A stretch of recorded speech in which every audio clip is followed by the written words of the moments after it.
Okay guys, તો હવે આપણે મળીએ છીએ આપણા બીજા લેક્ચર વેવ મિકેનિક્સના અને અને અને આજે આપણે શું ભણવાના છીએ કે શ્રોડિંગર વેવ ઇક્વેશન. સર એને શ્રોડિંજર કહેવાય. હા, એટલે ઈ જ તે.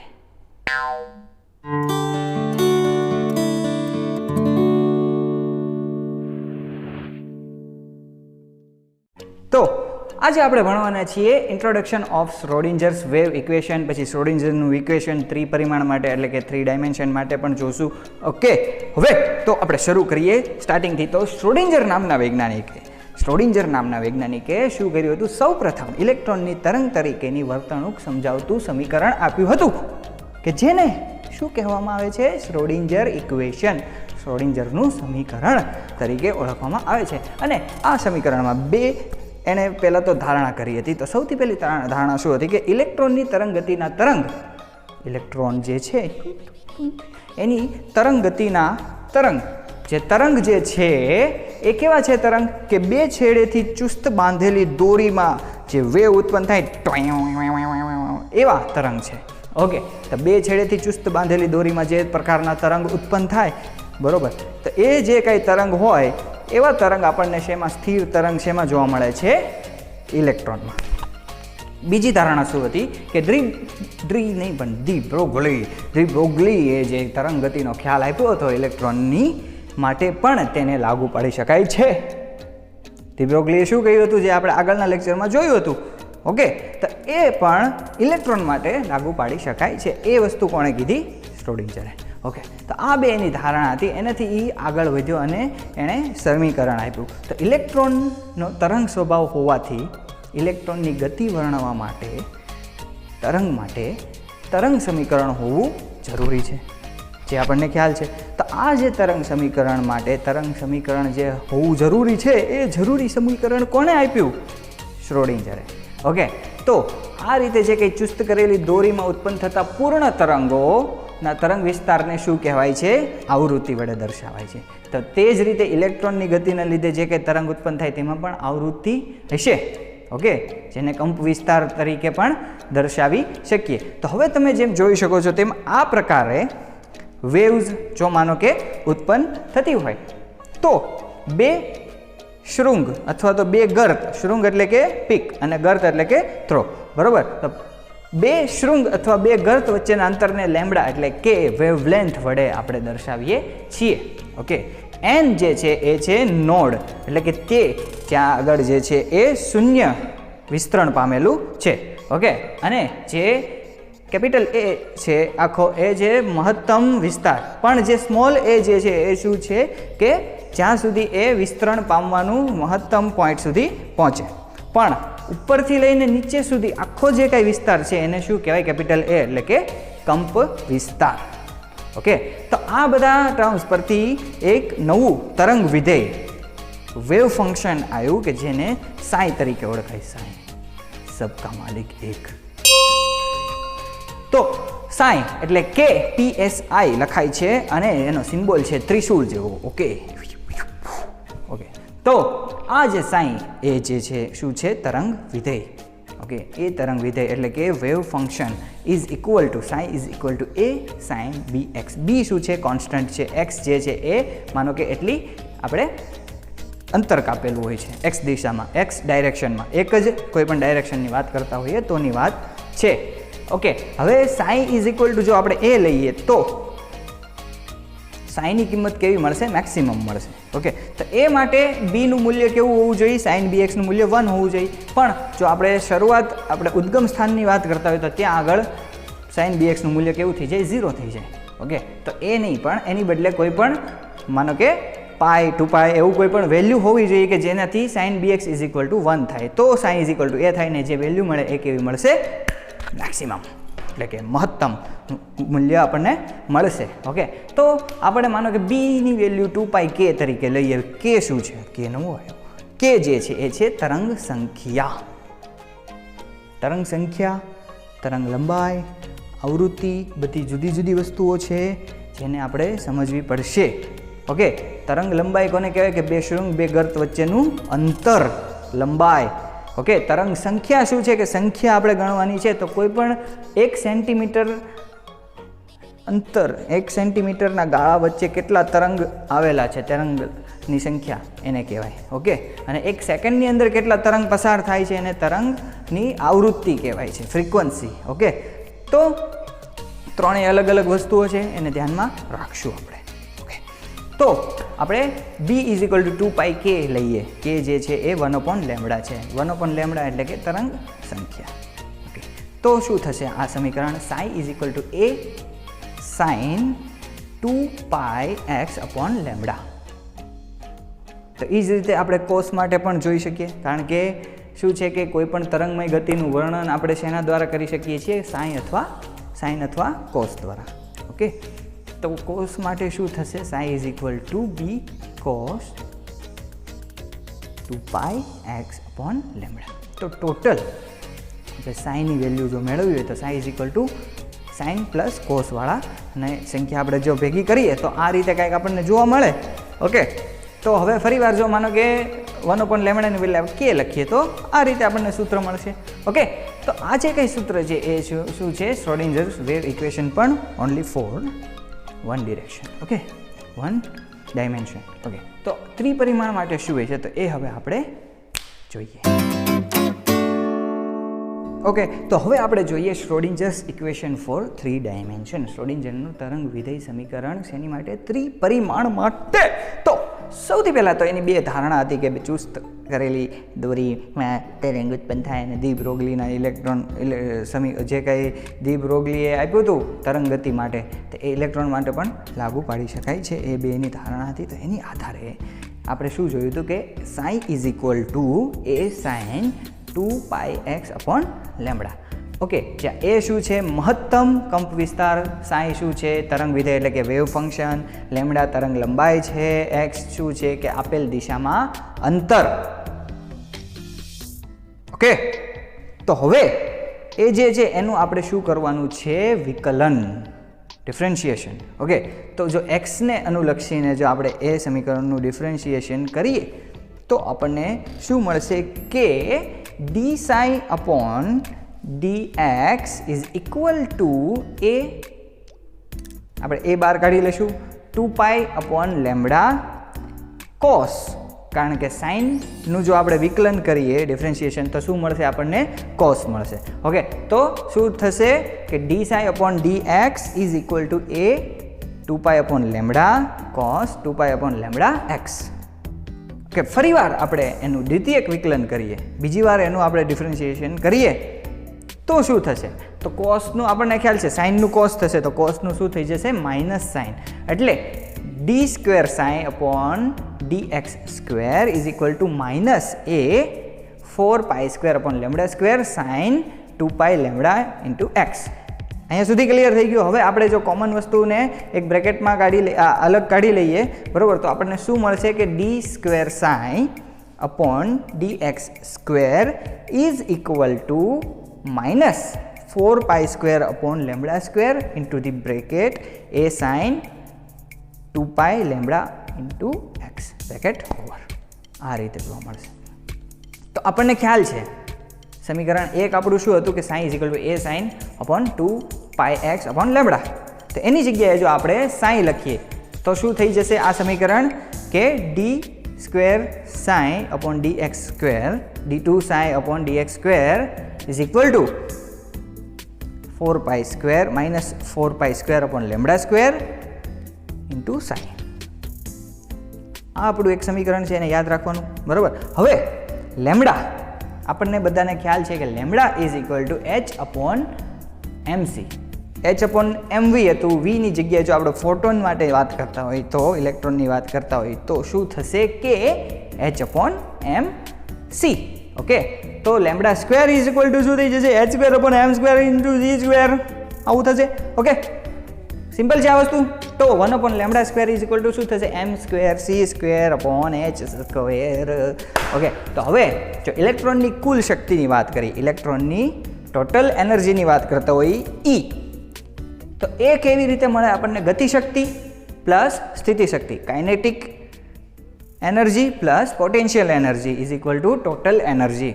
Okay, total energy is equal to kinetic energy plus potential energy, એટલે કે ગતિશક્તિ વત્તા સ્થિતિશક્તિ થાય છે. તો ગતિશક્તિ શું કઈ રીતે આપણે દર્શાવી શકીએ? 1/mv², 1/mv², વીની જગ્યાએ આપણે શું લઈશું? c, બરાબર, કારણ કે ઇલેક્ટ્રોનની વાત થાય છે. તો E ઇઝ ઇક્વલ ટુ શું થશે? 1/mc² plus v. v શું છે? સ્થિતિશક્તિ. ઓકે, તો હવે કેપિટલ V એટલે E માઇનસ v કરીએ. આ v જે છે એને બરાબરની આ બાજુ લઈ જઈએ તો શું મળશે? E minus v is equal two 1/mc². તો હવે આપણે શું કરશું કે બંને બાજુ ઉપર નીચે બંને બાજુ m વડે જો આપણે ગુણીએ તો શું મળશે કે m²c² ડિવાઇડેડ બાય 2m. બંને બાજુ m વડે આપણે જો ગુણીએ તો શું મળે? m²c² divided by 2m. તો m²c² ઇઝ ઇક્વલ ટુ શું થશે? 2m e minus v. આટલું ક્લિયર થઈ ગયું છે. હવે 1/λ આપણે ઉપર જોયું તો 1/λ² ઇઝ ઇક્વલ ટુ શું હતું? m²c²/h². તો આ જે m²c² ની વેલ્યુ હતી એને આપણે ઉપર મૂકી દઈએ તો શું મળશે આપણને? 1/λ² is equal to 2m e minus v upon h². હવે આ જે 1/λ² ની કિંમત હતી એ આપણે મૂકશું આપણા સમીકરણ નંબર 5, એટલે કે આવડા સમીકરણમાં. ઓકે, તો આજે આમાં જે 1/λ² છે એની જગ્યાએ આપણે શું મૂકશું? 2m e minus v upon h². તો આપણને આ રીતે કાંઈક મળશે કે d2 sin divided by dx² is equal to -4π² into 2m e minus v divided by h² into sin. આ રીતે મળશે. તો હવે આપણે જે 2 into 4 કરી નાખીએ એટલે 8π² થઈ જશે, બરોબર. હવે આ જે સમીકરણ છે એને બરાબરની બધી વસ્તુ આ બાજુ લઈ લઈએ તો શું થશે? માઇનસનું પ્લસ થઈ જશે એટલે d2 sin upon dx² plus 8π² m e minus v upon h² psi is equal to 0. એટલું. પણ આ જે છે એ x એટલે કે એક પરિમાણ માટેની વાત થઈ. તો ત્રિપરિમાણ માટે શું હોય? x, y અને z હોય. તો ત્રિપરિમાણ માટે જો આપણે વાત કરતા હોઈએ તો શું થશે કે d2 sin upon dx² plus d2 sin upon dy² plus d2 sin upon dz² plus 8π² m e minus v upon h² psi is equal to 0. Okay, તો આ જે કંઈ સમીકરણ આપણને મળશે એ એક રીતે આ સમીકરણને પણ આપણે શું કહી શકીએ? શ્રોડિંજરનું ઇક્વેશન. પણ એની જગ્યાએ જો આપણે d2 sin અપોન આ જે કંઈ છે x, y, z એની જગ્યાએ આપણે શું લઈ શકીએ? del². ઓકે, તો એ જે del² આપણે લઈએ તો પણ જે આપણને આ રીતે જે કંઈ સમીકરણ મળશે એને પણ આપણે શું કહી શકીએ? શ્રોડિંજર્સ વેવ ઇક્વેશન ફોર 3 ડાયમેન્શન, ત્રિપરિમાણ માટે. ઓકે, હવે નેક્સ્ટ આપણે એક વસ્તુ સાબિત કરવાની છે કે h psi is equal two e psi. શું છે? h અને e. તો h જે છે એ છે હેમિલ્ટોનિયન ઓપરેટર, હેમિલ્ટોનિયન કારક પણ તેને કહી શકીએ છીએ કે જે શક્તિનું મૂલ્ય દર્શાવે છે, એનર્જી. ઓકે, તો કુલ શક્તિ શું છે આપણી? આપણને ખ્યાલ છે kinetic energy plus potential energy. તો del² psi plus 8π² m upon h² e minus v psi is equal to 0 આપણને ખબર છે. આ શ્રોડિંજરનું ઇક્વેશન છે. તો હવે એમાં આપણે જો ફરીવાર એને આપણે અલગ કરીએ કે d2 upon dx² plus dy², બરાબર, dz, આ રીતે જે કંઈ છે આવશે સમીકરણ, બરાબર. હવે એમાં આપણે h² અપોન 8π² m વડે એને જો ગુણીએ માઇનસ h² અપોન 8π² m વડે જો એને આપણે મલ્ટીપ્લાય કરીએ તો શું મળશે આપણને? તો આ બાજુથી જે પ્લસ જે છે 8² m અપોન h² એ શું થઈ જશે? રિમૂવ થઈ જશે. એ બદલે આ બાજુ લાગી જશે એટલે કેવું થઈ જશે? Minus h² upon 8π² m into the bracket. પછી એટલું લાંબુ છે, હું દર વખતે બધું નહીં બોલું, બરાબર. તો આ રીતે મળશે. હવે શું છે કે e psi plus v psi is equal two પછી આપણને છેલ્લે શું મળ્યું? Minus e psi plus v psi is equal to 0. તો માઇનસ e psi જે છે એને આપણે બરાબરની આ બાજુ જો લઈ જઈએ તો આપણને આ રીતે કંઈક ઇક્વેશન મળશે. તો હવે આ જે ઇક્વેશન છે એ આખું એની અંદર જો આપણે સાઈ કોમન કાઢી લઈએ તો આપણને કંઈક આ રીતે ઇક્વેશન મળે છે. અને જે સાઈ કાઢ્યું કોમન એની સિવાયનો જે ભાગ છે એને એચ વડે દર્શાવાય કે જે હેમિલ્ટોનિયન કારક તરીકે ઓળખાય છે. તો જે એચ તરીકે ઓળખાય તો એ આખી વસ્તુ શું થઈ ગઈ? H psi is equal to E psi. Okay, કે જ્યાં એચ શું છે? Hamiltonian operator.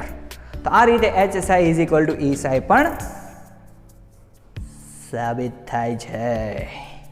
ભાઈ સમજાય છે ને? કેમ માથેથી જઈશ? તો હવે આપણે જોઈએ થોડાક fundamental postulates of wave mechanics. Okay, તો હવે આપણે થોડાક વેવ મિકેનિક્સ માટેના ફંડામેન્ટલ પોસ્ટ્યુલેટ એટલે કે પાયાની ધારણાઓ આપણે જોઈ લઈએ. તો શ્રોડિંજરે શું કર્યું? આપણે આની આગળ જ જોયું હમણાં જ તે કે ડી બ્રોગલીના દ્રવ્ય તરંગના તરંગવાદના આધારે તરંગ વિધેય સાઈ અને કુલ શક્તિ ઈ વચ્ચેનો સંબંધ દર્શાવતું એક સમીકરણ એણે તારવ્યું. ઓકે, એ સમીકરણ મુજબ એણે અમુક ધારણાઓ નીચે પ્રમાણે આપી. તો શું હતી કે પ્રણાલીની સ્થિતિનું વર્ણન તરંગ વિધેય સાઈ વડે થાય છે. ઓકે, સાઈ એ અવકાશ એસ અને સમય ટી નું વિધેય છે, એટલે કે ફંક્શન છે, એટલે કે અવકાશ અને સમય એટલે કે ટાઈમનું જે કંઈ ફંક્શન છે. ઓકે, તો સાઈ ઇઝ ઇક્વલ ટુ શું થશે કે અહીંયા તમે જોઈ શકો છો તેમ એફ ઇન્ટુ એસ ટી, અથવા તો psi is equal to F into the bracket X T પણ આપણે લખી શકીએ. એક્સ જે છે એ સ્થાન માટે છે, એસ જેમ છે એ રીતે જ છે. ઓકે, પણ તે એક પરિમાણ માટે છે. ઓકે, તો ત્રિપરિમાણ માટે શું આવશે? X Y and Z. તો psi is equal to F of X Y Z T. તો એ જ રીતે આ ત્રિપરિમાણ માટે થયા. તો ધ્રુવીય યામ માટે શું થશે? પોલર માટે શું થશે કે psi is equal to F of R theta phi T. Okay, phi T. તો સાધારણીકૃત હોવું જોઈએ, નોર્મલાઇઝ્ડ હોવું જોઈએ. અર્થાત શું છે કે નોર્મલાઇઝ્ડ ફંક્શન માટે શું હોય છે કે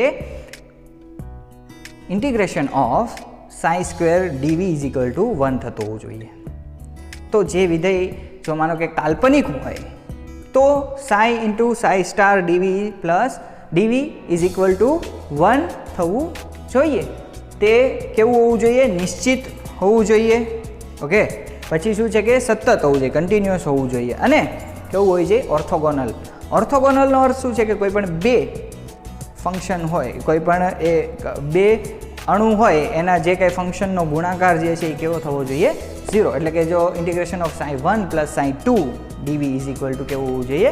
0 થતું હોવું જોઈએ. તો આ એક મૂલ્ય હોવું જોઈએ, કારણ કે જે કંઈ ફંક્શન છે તે કેવું હોવું જોઈએ? એક મૂલ્ય હોવું જોઈએ. એટલે કે ઇલેક્ટ્રોન ઘનતાનું મૂલ્ય કોઈ પણ એક બિંદુએ કેવું મળે? આપણને સરખું મળે. ઓકે, તો આ જે છે એ કેવી હતી? આપણી ફંડામેન્ટલ પોસ્ટ્યુલેટ 1. સેકન્ડ શું છે કે પ્રણાલીના તરંગ વિધેય પર ગણિતીય પદ્ધતિઓ લાગુ પડતા તેના અનુવર્તી ભૌતિક ગુણધર્મો એટલે કે જે કંઈ ફિઝિકલ પ્રોપર્ટીઝ જે છે એનું માપન આપણે કરી શકીએ છીએ. ઓકે, કઈ રીતે કે પ્રણાલીના તરંગ વિધેય ઉપર આપણે જો કંઈ મેથેમેટિકલ પ્રોસેસ કરીએ તો એના આધારે આપણને શું મળે છે? કોઈ પણ ફિઝિકલ પ્રોપર્ટીઝનું આપણે માપન કરી શકીએ છીએ. તરંગ વિધેય કે જેને આપણે બીજું શું કહીએ છીએ? આઇગન ફંક્શન, આઇગન વિધેય તરીકે પણ તે ઓળખાય છે. તેના પર હેમિલ્ટોનિયન કારક એચ પ્રમાણે ગણતરી કરીએ કે જે આપણે જોઈ ચૂક્યા, H psi is equal to E psi તરીકે આપણને મળે છે. તો આ જે છે એ આપણી કેવી છે? સેકન્ડ પોસ્ટ્યુલેટ. હવે થર્ડ શું છે કે ભૌતિક પ્રણાલી એટલે કે ફિઝિકલ સિસ્ટમ કોઈ પણ છે કે જેનું વિધેય સાઈ આઇગન ન હોય તેનું અનુવર્તી મૂલ્ય ઈ વડે દર્શાવવામાં આવે છે. ઓકે, તો એ જે ઈ આપણને મળે છે, સરેરાશ વેલ્યુ જે મળે છે, એની માટે એક સૂત્ર તારવવામાં આવેલું છે કે જે સૂત્ર શું છે કે E is equal to S psi H psi star up into DV upon S psi star DV. Okay, તો આ હતી આપણી ફંડામેન્ટલ અમુક પોસ્ટ્યુલેટ ઓફ વેવ મિકેનિક્સ. અને આજના લેક્ચરમાં આપણે બીજું શું જોયું? શ્રોડિંજરનું wave equations for 1 dimension and 3 dimension માટે, plus H psi is equal to E psi આપણે ડિરાઈવ કર્યું. ઓકે, અને ફંડામેન્ટલ પોસ્ટ્યુલેટ તો જોઈ લીધા છે. Plus orthogonal and normalised function માટે વાત કરીએ તો ઓર્થોગોનલ માટે શું છે કે કોઈ પણ બે અણુ માટે તેના જે કંઈ ફંક્શન્સ છે વેવ ફંક્શન્સ, તો તેનો ગુણાકાર કેવો થતો હોવો જોઈએ? 0 થતો હોવો જોઈએ. ઓકે, નોર્મલાઇઝ માટે પણ જોયું કે સંકલન આપણે હોય integration of sine square ડીવી is equal to 1 થતું હોય. ઓકે, તો આ રીતે અત્યારે આપણે આ લેક્ચર અહીંયા પૂરો થાય છે ફોર વેવ મિકેનિક્સ બેઝિક. આપણે બધી વસ્તુ જોઈએ છીએ, હાઈફાઈ નથી જોતા. ઓકે, સેમેસ્ટર 2 બીએસસી માટે ખાસ તો આ વસ્તુઓ છે. ઓકે, તો ત્યાં સુધી આ લેક્ચર હવે તમે ભણતા રહ્યો, વાંચતા રહ્યો, લખતા રહ્યો.